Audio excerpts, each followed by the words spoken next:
Welcome to Musician vs. Musician, a podcast / gig, where every week we talk about music items and go back and forth. For some reason, you fuck it up every time. Oh my god.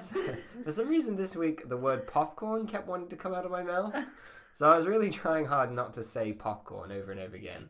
I listen back to my voice enough now that I hate it.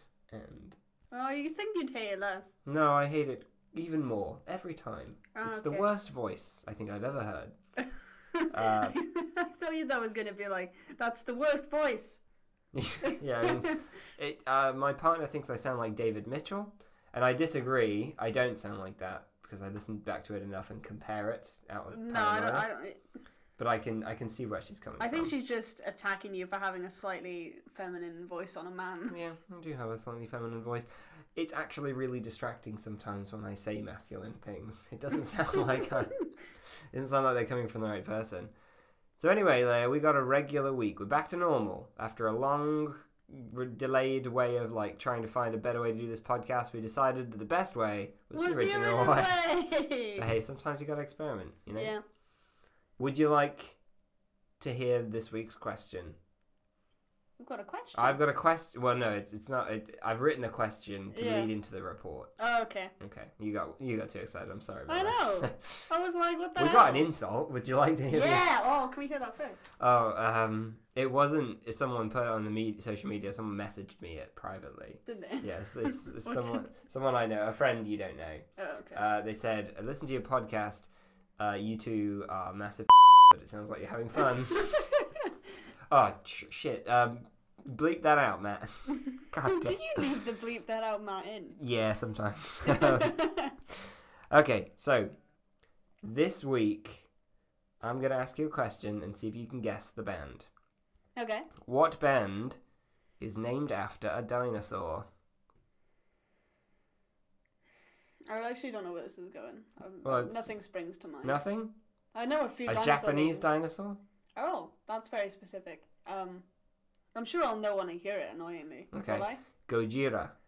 Oh, that's a dinosaur. Well, because the original name of the band was Godzilla, and they changed it to the Romaji spelling of Godzilla. So the Japanese pronunciation is Gojira. So they're just called Godzilla? Yeah. But because of legal trouble in 1999, they had to change their name. Okay. So anyway, in 1996, Joe and Mario Duplantier, Christian Andreu, and Alexandre Cornelion formed a band in their hometown of André. It was initially called Godzilla. I literally didn't catch a word of that. Well, that's because they're French. So I'm so done already. Joe and Mario Duplantier. Is the hand necessary? Oui. That means yes, everyone who doesn't know French. What does that mean? Oh my god. Well, you looked confused, so I thought I don't think that face was confusion. It was definitely confusion. I think the face was already being done. Well, Gojira combines elements of death metal, groove metal, thrash metal, and progressive metal, none of which I understand the meaning of. Okay. I think I get groove metal now, because it's just it's got a groove. Yeah, it's what it says on the tin, really, isn't it? So after touring and supporting Cannibal Corpse, they had to change their name from Godzilla to Gojira. Mm. And their debut album, Terra Incognita, was released under the new name in 2001. Okay. They had a second album. So, by the way, this band history is not super eventful. They've only recently got pretty big. Okay. So, it's not a huge amount of backstory here. The second album, The Link, was released in 2003, but remastered in 2007. In 2005, they signed with French-based Listenable Records, which, terrible name. Listenable. That's not really advertising, is it? I mean, I really want to name our record company. How do you spell that? E-E-E-H-H-H-H. So they wanted to give the band exposure outside of France, which happened with the album From Mars to Sirius. Right. Which I've told you about. Yeah. Yeah, it's got a whale on the front of the EP. Yeah, you've told me this. Yeah, it's cool. They toured with one of our favourite bands, Amon Amarth. Oh yeah. They supported I did not Trivium. know that actually. Yeah. It's interesting. They've actually toured with a shit ton of people. Like They've been around a while. They are well thought of. Yeah. They toured with Anonymous, supported Trivium, Lamb of God, Machine Head. The band released The Way of All Flesh. It's a good name. Yes, in later that year, I think 2007. Joe Duplantier stated that the record is much darker and more violent, with more melodic sections than its predecessors. It took 4 months to write and record and 3 months to mix. And now we've talked about a couple of albums here, so I think it's time to listen to the music. I'm going to let you choose. Do you want to listen to a song from Mars to Sirius or from The Way of All Flesh, the darker and more violent with more melodic sections? Should we go for the second one? Okay, cool. I've listened to a lot of From Mars to Sirius. It's my favourite that they've released. Oh, okay. Okay, well, let's just listen to the song The Way of All Flesh then. Yeah.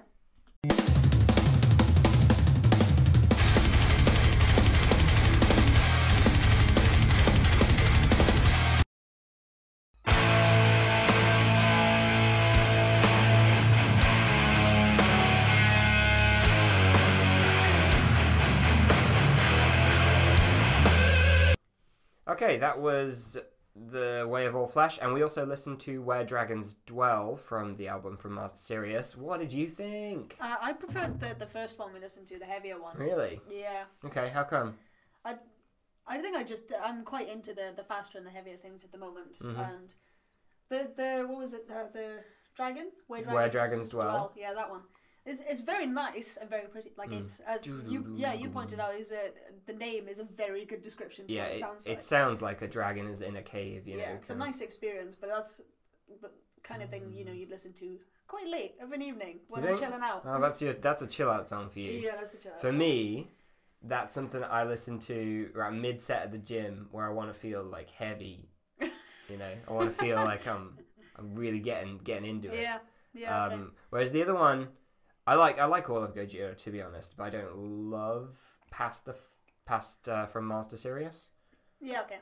We'll listen to a song in a bit, which I think is their big single from the most recent album. Yeah. And you can tell me what you think. Okay. But in terms of instruments and stuff, what did you find with The Way of All Flesh? It's really it's quite drums heavy on it. Yeah, you said it was like a live recording. Yeah, there was just tonally there was a lot of work put into the drums, which you don't see a lot. And I thought Mario the guitar... Duplantier is really, really good. Yeah, I thought the guitars would be more prominent in the mix though, and they're not. Yeah, Gojira's pretty drums focused. Yeah, it's really cool. I was shocked that you didn't like them more, to be honest. To be honest, I've not actually given them that much time. It's not one of the ones that I've just got into in passing, you know. Well, we'll see if you feel the same way by the end of this. I might feel differently. I have very little changes in mind during this, so this could be a good one. Yeah.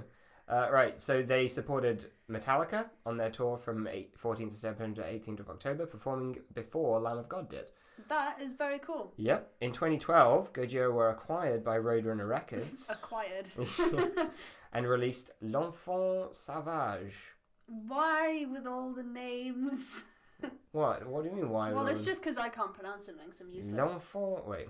You literally can't, right, do it without doing the hand. L'Enfant Sauvage. See, it's not so good. So, hold on. I'll do one with audience. See if you can feed back on this to us. This might be fun. Wait, no. Close your eyes. Close your eyes there. And I'll do one with the hand and one without. Okay. L'Enfant Sauvage. Yeah. L'Enfant Sauvage. They did sound the same. Okay, cool. Nice. All right. I was trying, when I was trying to guess the psychology of which one you would have put the hand on, and I was like, if I'm doing that means it wasn't a difference. Guess it. I wanted to say the second one. Nah, the first one was all hands. Yeah, because I was like, because that would be a bluff, and then I was like, you would probably double bluff though, and then there's just this downward spiral. You're just always thinking they're bluffing. Really? Yeah. I'm just very honest. So what do you think L'Enfant Sauvage means without using Google Translate? No idea. It means the wild child. Okay. Joe Duplantier... How would you pronounce his name in French? Joe Duplantier? Yeah. Explained that titling the album in English inadequately encapsulates the meaning of the French term. He stated that the title refers to a human that would grow up in nature, raised by wolves, without the influence of society. So I guess it's more feral then. Yeah, he's saying it's deeper than what the English language... translations aren't completely accurate. It's never perfect either. In April 2015, the band finished construction of their New York recording studio, Silver Chord Studio, but 10 days into recording there, Joe and Mario Duplantier learned that their mother had fallen ill, so they put recording on hold, and their mother later died, which apparently influenced the recording process. I can see that. That would make a bit of a difference, wouldn't it? Magma was released June 17th, 2016, and marked a change in style for the band as Joe Duplantier experimented with clean vocals, and that's what we're going to have a listen to. We're going to listen to Stranded from Magma. I think I'm fairly confident I've heard this I'm one. pretty sure you will have. It's very popular at the moment. So let's have a go.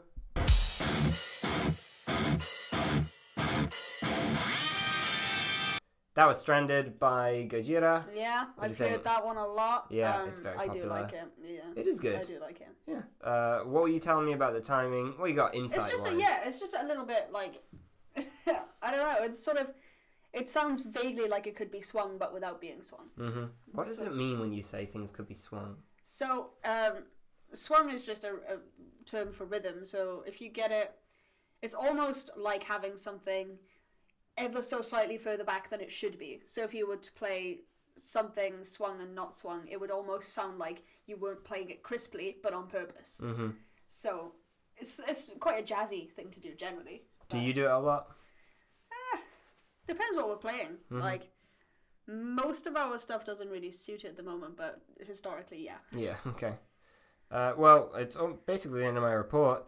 Gojira were nominated for 2 Grammy Awards in 2016 for Magma. Magma was nominated for Best Rock Album, because I guess there's not a Best Metal Album, because it's not rock at all in any way. It's not, no. Like, it's the furthest thing from it. It's like saying Slipknot is rock. I think it's just they haven't really got proper categories for it, so they sort of bung it all together. The lead single, Silvera, was nominated for Best Metal Performance. Have you heard Silvera? I'm very confident so, but I'm not 100. Like, I couldn't tell you what it goes like, but I recognise the name. Well, do you want me to put it on? Because that's the end of the report. So, wait, do you want to do fun? I've got one fun fact. Do you want it now, or do you want it after the song? After the song. Okay, right. This is Silvera.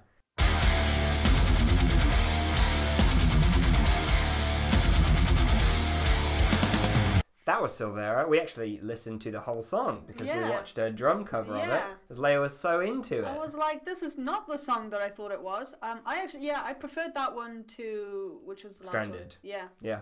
Because I've heard Stranded a lot, and I like it, but I prefer that one. That's fair. That's, as you were saying. Tell us something about the drums. I don't want to steal your words. Yeah. Tell us something technical about the drums, you fucking child. I feel attacked. You should. Yeah, I quite like the double bass style of just not having solid double bass drum, because you get that sort of like sort of machine gun feel, very solid, very consistent, but like only in bursts. I think that's so cool. Loads more interesting than just because like I feel like anyone can learn how to blast beat at fucking 300 BPM. I'm not impressed, you know? Like, that's very cool. But but timings are where it's at. Yeah, it's really, really interesting. That was cool. I enjoyed that. Okay, well, that's pretty much... Oh, wait, you got a fun fact? Yeah. Here you go. And then we'll do our roundup of it. It's not very fun. I've misled you. Gojira don't do drugs. Yeah, you really have misled me. But here's the thing. They definitely do. Come on. I mean, I'd be surprised if none of them have dabbled. They're a French band who've been together since they were teenagers. They do drugs, or have done. But apparently, they said that in an interview. They were like, "No, we don't do that drug scene." I was like, "Man, you guys are so French." I think the drug scene is probably a very different thing to having dabbled with things. Man. And that's probably not an untrue statement. No. What they literally said was, "We don't do drugs." Oh, okay. Yeah. I mean, you don't know. They might. Yeah. But I just find it difficult to believe they're a really cool metal band who are French. You know, the first time I saw them, I had no idea who they were, and I was at Sonosphere to see Metallica, and I was with my gran because she took me to see Metallica because she wanted to go and she thought she'd look weird, and we were in the crowd, and she just stood there. We were watching Gojira, and she just looked up at them and was like, "They're really good, but I wish their singer would sing." And I was like. Like, that is simultaneously the coolest thing that, like, this situation is the coolest situation that you've been in. Like, as my grandmother was taking me to see Metallica, but also that was a really old thing to say. She's an old school metal fan then. Yeah. She likes singing in her metal. Yeah. She's, to be honest, she tends to prefer more of the rock type stuff, like the heavier end of rock. But yeah, she does go, and it's very cool actually. Well, she's also big into Rammstein, fun fact, which is kind of dumb when she makes such a big deal about vocals and then she'll listen to a lot of German music. Well, sum up for Gojira, this report went better than I thought it would. I thought you were going to hate these guys. Nah, I enjoyed that. Yeah. I don't think I've given them enough of a chance. That's true. You liked their second two albums way more than I did. I prefer from Master Serious like a good deal. Yeah. I will listen to that on repeat and often skip the other two. Yeah, I'm kind of going through like about a time when you go you know, you kind of go through phases where you just listen to stuff you've already heard, and then you go through a phase of just wanting everything new. Mm-hmm. I'm kind of in that kind of, let me have all the new things at the moment. For this podcast, I end up having to listen to a lot of music. Yeah. Every week, I have to do a different band, so it sometimes it's a bit overwhelming, and I don't get... I'm not in the mood for new things sometimes, and quite often I'm not in the mood for new things, but right now I am. Well... This band, I feel like they are a bit more of a sit with it and try and appreciate them thing rather than an instant hit. Yeah, and which like I like more. Yeah, I've basically seen them in passing twice. Yeah. But yeah, great. Gojira, listen to our podcast and tell us if we're pronouncing your names incorrectly. I definitely am. Yeah, you can... Undoubtedly. You can guarantee. Video response us with the correct way to pronounce everything. Well, do you want to introduce the second report this week? Yeah. It's funny. It's been in the news. This is real dumb, but real relevant. Yeah. And I only recently discovered how to pronounce it, as we discovered earlier, because I am, for some reason... You're not good at pronouncing things. I'm really bad. I think it's just because I you know, you have your head voice. My head voice doesn't make any sense at all. I mean, it literally just is gibberish. My head voice is a singing term, so, you know, you can show your head voice if you want. I can show it. Yeah, sing it. No. Sing it. Because my head voice in my world is just how I pronounce things in my head. Well, do that. We'll be here a long time because you'll have to what? I want you to go through the dictionary and pronounce everything. Wow, that would be a shit episode. No, the best episode. We're just going to title it The Dictionary. New podcast. New podcast. We just read the dictionary. Shut up! Oh my life. Go on then. We are going to talk about Threatin. A new fake metal band, and I kind of on principle was because it's like a glam hair metal band. I have no idea. Yeah, well, we'll listen to them. Yeah, because it was your idea to do the podcast topic on them. Because I kind of was like, in principle, I don't want to. Just because obviously this whole thing has been a huge scam, and this is what he wanted. Yeah. But also it's really funny. It is funny. I guess we're giving them press in a way, but also, like, who cares? Yeah. I'm not really sure about the details of the actual band, because to be honest, most of the band have just distanced themselves from them right now. Like, I was watching, they did, I believe the drummer made a video response talking about it, and he basically just said, I just left, because whilst it was faked, it was this whole scheme put on by the singer, and no one else in the band even knew that this wasn't. What's the singer's name? Jared. Jared Threatin? It's what it's quoted as. I think that's his stage name. I think his stage name is Jared Threatin. Do you want me to look it up? I think it's Eames. Yes, like that one. Where am I looking? There, at the top. Eames? Eames. Yeah, Eames. That's a dumb name. Yeah, you're not good at it. Right, so... For people that haven't seen it, sorry, that's how a Welsh person would pronounce it. Yeah, it's how a fucking idiot would pronounce it. Same thing. Yeah, exactly.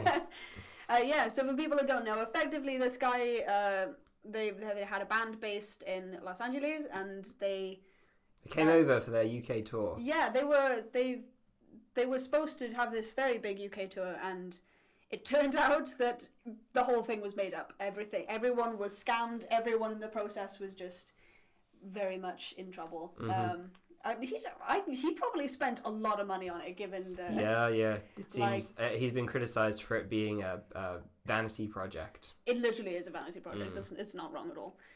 So he completely invented a record label, booking agency, press outlet, web design firm, doctored live videos. He bought social media likes and views. Like, all of these, like, you can actually look them up online as well. Stuff like the record label and the booking agency, they have websites and things with other bands listed on them that are all faked, and they've all got, like, bios and all these details of albums they've released. Effort. Yeah, he spent years setting this up. What was the point of this? Well, we did kind of talk about this, and you were trying to explain to me that this was a reference in a reference, because I said it was, like, the whole Wayne's World thing, where they're like, they're going to put on a festival. And Field people of are Dreams. Like, yeah. And they're like, yeah, we're gonna put on this show, and then someone rightfully is like, but how will people know? And they go, if you do it, they will come. Yeah. No, that doesn't work in real life. No, unfortunately not. People don't know about things, they can't go to them, and even if they do know about things, good luck getting it to them unless you're massive. Yeah. Fun fact: no one actually thought to check out the band beforehand, because before this kicked off, all of their self-made online pages, like Wikipedias and pages and stuff, had been taken down because they weren't real. Like, because Wikipedia has, like, some level of checking these days, and they checked their sources, and they were like, no, all of your sources are you. Yeah. Well, I guess we should listen to some of them then. Yeah. So I'm not even going to say a specific song to listen to. We're going to listen to some of the collective works of Threatin. The collective works? Yes. So not just one song. We're going to listen to an array of songs. Oh, okay. From Threatin. God damn it. The face that goes along with that. Well, yeah, because I'm pausing for the edit and you don't fucking leave it. Alright, edit point. Living is dying. How was that? Actually, not as bad as I thought it was going to be in a number of ways. Yeah, I mean, it's not like Friday. Rebecca Black levels of bad. Because there were a few of the venues that spoke about it in interviews, because obviously people wanted to ask the venues, how did you possibly let this happen? So many big famous venues, how did this happen? And they were like, well, they had YouTube and it wasn't good, but it was passable. Yeah. And I can completely see that it would pass as a real band. Mm-hmm. Although... It isn't good, though. Come on, let's be real. It isn't good. He's clearly a singer that's just doing everything. Yeah, I mean, he literally in the first in the videos, he literally is just playing doing all the parts. Also, nobody go to this guy for any production skills or anything. He's bad at it. All his sets are terrible. His lighting is awful. His editing is terrible. I mean... There's a shot where he's holding up a picture frame in front of his face and twirling it. That wound you up. It's just so stupid. Like, no decent writer-director would ever let you do that because you look like a moron. Or at least change the, like, put a filter on it. Put a fucking black and white filter. Base level, like, crap. Yeah, and it would make it look a little bit better. I think this is how it becomes very clear that he did it himself. But the fact that he's done this because I think it was him and his wife. Basically, this whole thing was being orchestrated by. Were you giggling at his wife? I'm just amazed that he's married. Yeah, that's what I mean. That's crazy. Yeah. So between the two of them, I'm quite impressed of how much the sheer amount of things that they managed to find the time to do. Dear Lord. So they're in the news at the moment. Do you think they deserve to be in the news, Leia? Well, this is what I meant at the beginning. Like, on principle, I want to say no, but also this is very funny, and I think I'm okay with it on the premise of it's going to be very short-lived. Yeah. No one's going to care in a week. Oh, no. Get them out of the news. So by the time this podcast comes out next week... They might well, yeah. People won't care anymore. He did release a statement, and... oh, God. The statement is this and this alone. What is fake news? I turned an empty room into an international headline. If you're reading this, you're part of the illusion. Hashtag marketing. Hashtag psychology. Hashtag social media. Hashtag fake news. Hashtag threatin. Hashtag breaking the world. Hashtag music industry. Hashtag NBC News. Hashtag BBC News. Hashtag Joe Rogan. Hashtag Rolling Stone. Hashtag Billboard. Okay. Why?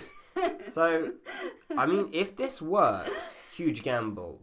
But it shouldn't work because he's not talented. Well, I don't think this is what I mean. I do think it's all going to be very short-lived because he's only big because this is hilarious. Yeah, I think if he was really good and this happened, maybe it would catch fire. Yeah, I think it's quite... it was quite important to a lot of the venues to mention that this wasn't done... Because normally in a booking process, what happens is obviously the venue will book the band and then they get a certain percentage of proceeds from the ticket sales, but that's not how they do it, and that's not the only method you can do it. And what they did was you rent the venue for the night, so you pay a fee up front, and then the venue gets the money off the bar, and you get all of the ticket sales, which is how they managed to hide it all. And they were essentially lying to the venues. I think it was Camden Underground that called them out for telling them that they'd sold like 300 tickets and 3 people turned up. And they were like, what? Yeah. They've had a few bands that did like one-off gigs with them, and they were like, yeah, there were 10 people there and we brought all of them but one. So it sounds like the kind of thing that we'd get tricked into doing, to be honest. Yeah, we'd end up being the other band that say like, I'm really confused. Yeah. Oh god. I mean, it basically did happen to us. So. Well, yeah, true. Yeah. We've had some experiences. None of them quite on this grand No. scale. Oh no, of course not. Honestly, like I can't imagine that you'd spend less than like 400 quid renting out a venue for a night, depending on the size of the venue, obviously. I mean, I've looked into small venues for various purposes, and it's always 500. It's money. Know. It's real money. So he's pumped a lot of money into this scheme, let alone like all the hotels and stuff like that. Oh god, the travel costs alone. Like originally, it was supposed to be a North American and American tour, you know. And I think they were going to do some of Europe, and then it ended up basically just being a UK tour. Jesus. The band, this is when I think people were like, how did the band not cotton on? And they were like, I don't know, we just, I don't know. I think they definitely had their suspicions, but they just they were in a band, they were probably being paid. Oh yeah, they were, well, I think they said that they were to be paid an unspecified amount until they got, basically until they were leaving. Mm-hmm. And then they said, okay, you get 300 quid and we'll pay all your expenses. And then when they left, they were like, oh no, that 300 quid's got to pay for you to eat for the next 6 weeks. Jesus. As well. That's terrible. Yeah, and they were like, well, okay, free holiday. I think it worked out okay for, like, amazingly, there was no screaming match or anything. Yeah. Like, basically the band just, they waited until he was doing something, took as much of their stuff as they could get out, because it turned out where they were when it happened, one of the musicians had family very close by. So they just left all this stuff with them, and he was like, well, we can stay here as long as we need to. Jesus. Get it together until we can get back. But there wasn't any big screaming match. Sounds like everyone was surprisingly grown up about it. You know, they had like set of rules that they had to abide by while they were on this tour, which is not the most uncommon thing in the world, but they had like curfews and drinking rules, and they had to like tell him where they were at all times. They said that one morning... Nice.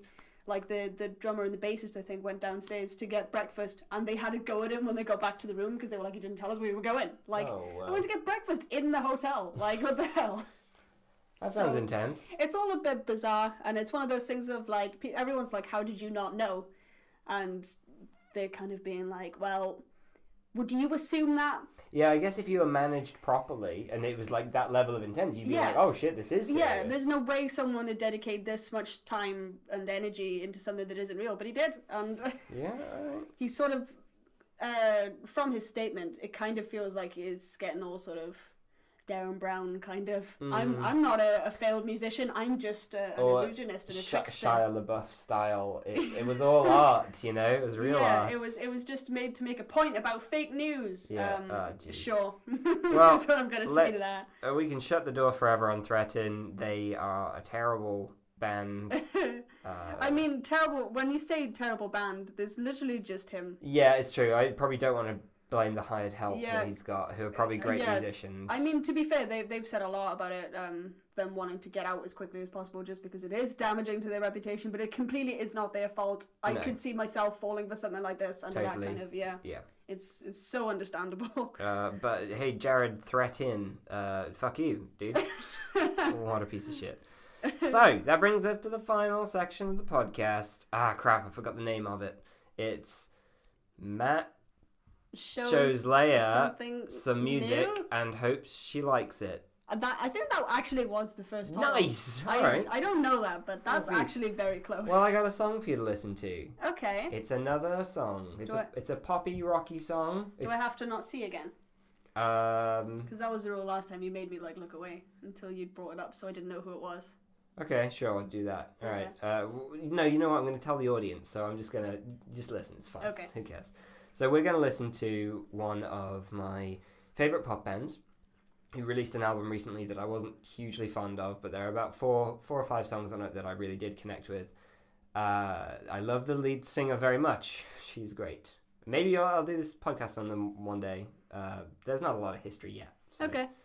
So we're going to listen to Against the Current, and we're going to listen to the song Paralyzed. I think I know that name. I've talked about them a few times. Yeah, there we go. Yeah. All right. Here we go. It feels like I'm paralyzed and I can't escape from my prison. Maybe That was Paralyzed. What do you think? So you actually showed me 2 songs. Yep. And the first one, which was the more rocky one, which was Paralyzed, yeah. I liked that one a lot more than I liked the sort of... Did you like it though? Did you like it? Like, did you like it more than what we listened to the other time? Which was Black Butterflies and Deja Vu by The Main. I honestly can't remember what it goes like. I lose my voice when I look at you. Can't use a knife, I'm trying to find the right words. Waiting on the right words. I lose my voice when I look at you. Can't make a noise, so I'm trying to tell you all the right words. Waiting on the right words. I think I prefer these ones. Oh, cool. Okay. Specifically the first song. I didn't like the second song. Yeah, the second one we listened to was Almost Forgot, after which is on their most recent album, Past Lives, which is a mixed bag for me, but I think their first album was much better. Yeah, I mean, I'm not a big fan. It's just particularly at the moment, I am not into the light stuff at the moment. I'm into the heavier anything. That's so. okay. Well, I feel like this episode's a mixed bag for me in terms of getting you to like stuff, because you vibed way more with Gojira, which is yeah, cool. I mean, yeah, you did get me to like something. I feel like every time I hear them, I like them a little bit more. Okay, well, that's good. All right, well, we'll call it, pass fail this week, since I got one, but didn't win you over we'll take against that. the current. Were you won over with Threatin? No. No, obviously not. Well, no, I didn't expect that, but I did you never like, know. you know what? It's weird listening to Gojira with you. I like them a bit more because I can appreciate a different aspect of them. Because you've said before, like there's not a lot, and not a lot that's really there for you because the vocals are not very high in the mix at all. Yeah, really. Yeah. Mm. But no, it's like making you watch a drum cover of it, and you were like, "This looks cool." Yeah, you just appreciate stuff differently. Because it is cool. It's cool. Yeah. All right. Okay. So actually, before we round up, we've got some breaking news that won't be breaking after. Yeah, not by the time this comes out, but we're actually recording this on what is the date? The 12th. It's like the 15th, right?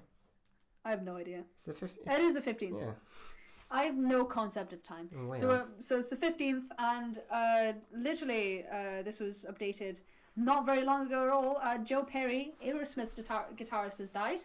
Very sad news. It is seemingly out of nowhere as well. Obviously, it's so soon that they haven't really given a reason. But they said that quite literally days ago was finished a gig with Billy Joel in New York and just left the gig not feeling well at all. They took him into hospital.